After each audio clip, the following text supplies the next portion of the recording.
कल्पना कीजिए, एक ऐसी दुनिया जहां रक्त की आवश्यकता किसी भी आपात स्थिति में किसी भी व्यक्ति के लिए तुरंत पूरी की जा सके, बिना रक्त समूह की चिंता के, बिना रक्तदान शिविरों की दौड़ भाग के और बिना स्टॉक खत्म होने की चिंता के।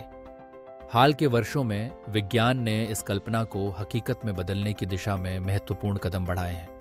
वैज्ञानिकों ने एक ऐसा कृत्रिम रक्त विकसित किया है जिसे सभी रक्त प्रकारों के लिए अनुकूलित किया जा सकता है। इसका अर्थ है कि अब रक्तदान और रक्त समूह की अनिवार्यता सीमित हो सकती है और जीवन बचाना कहीं अधिक आसान हो जाएगा।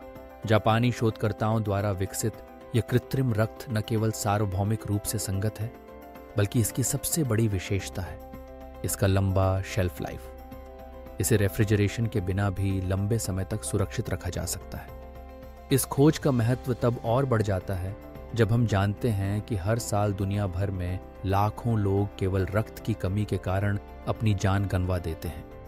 विश्व स्वास्थ्य संगठन के अनुसार जितनी रक्त की आवश्यकता होती है उसका लगभग 1/3 हिस्सा उपलब्ध ही नहीं हो पाता।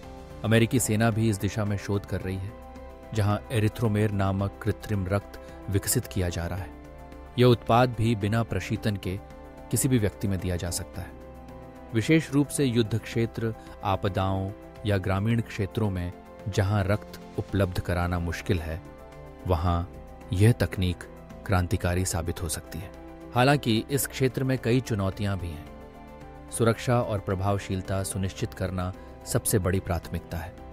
इससे जुड़े नैतिक और सामाजिक पहलुओं पर भी वैज्ञानिक पूरी संवेदनशीलता के साथ कार्य कर रहे हैं, जैसे परीक्षण में प्रतिभागियों की सुरक्षा और उनकी सहमति।